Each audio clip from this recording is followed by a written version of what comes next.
దేశంలో చట్టాల సంఖ్య ఎక్కువైందన్నారు ప్రధానమంత్రి నరేంద్ర మోడీ. దీనివల్ల అనేక చిక్కులు ఏర్పడుతున్నాయని చెప్పారు. న్యాయ సదస్సుకు హాజరైన ప్రధాని చట్టాల సంఖ్యను తగ్గించేందుకు ప్రయత్నిస్తున్నామన్నారు. దీనికోసం నిపుణులతో కమిటీ వేసినట్టు చెప్పారు. అలాగే పార్లమెంట్తో పాటు దేశంలోని అన్ని అసెంబ్లీలకు ఒకేసారి ఎన్నికలు నిర్వహించే పాలసీపైన అధ్యయనం చేస్తున్నట్టు తెలిపారు ప్రధాని.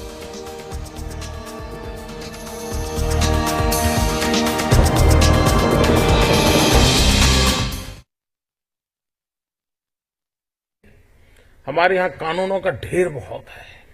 मैंने आते ही एक काम शुरू किया है कि इन कानूनों के बोझ से कैसे मुक्ति दिलाई जाए, सामान्य मानवी को कानूनों की संख्या कैसे कम की जाए।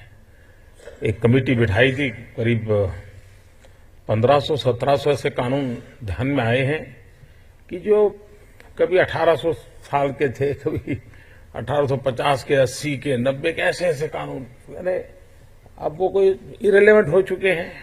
तो ऐसा, वरना क्या होता है, जिसको कोई काम रोकना है तो 200 साल पुराने कानून दिखा देता है कि देखिए ऐसा कानून था इसलिए तुम्हारा ये नहीं होगा, तो फिर वो कोर्ट में जाता है।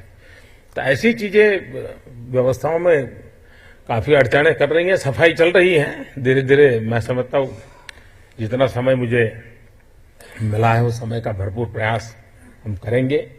प्रक्रियाएं तेज गति से हो, जल्दी हो और आवश्यकताओं की पूर्ति के लिए प्रयास हो, ये सबका काम है, हम करते रहेंगे, करना चाहिए भी। और मैं तो चाहूंगा अगर ठाकुर साहब को सुविधा हो, शायद कोई संवैधानिक सीमाएं न कठिनाइयां पैदा करती हो, तो कभी एकाध सरकार में से 2-4 प्रमुख लोग और आपकी टीम के भी सभी लोग बैठ करके कमरे में इन समस्याओं के समाधान के कंधे से कंधा मिलाकर के कैसे रास्ते निकाले जाएं। तो हो सकता है कि कुछ, क्योंकि आपने जो बातें बताई वो बड़ी महत्वपूर्ण है और उन महत्वपूर्ण बातों का रास्ता भी तो खोजना होगा।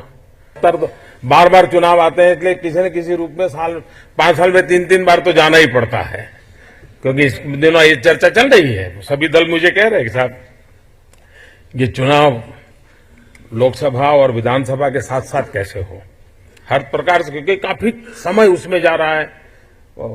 कई चीजें निर्णय में 40-40, 50-50 दिन इसलिए रुक जाती है क्योंकि कोड ऑफ कंडक्ट लग जाता है, और देश में कोई न कोई जगह होती है जहां कोड ऑफ कंडक्ट होता है। तो इन दिनों मुझे विपक्ष के सभी लीडर्स मिले थे, वो भी कह रहे थे कि साहब कुछ रास्ता निकालिए कि असेंबली के और पार्लियामेंट के चुनाव साथ साथ हो ताकि बाकी कुछ काम हो।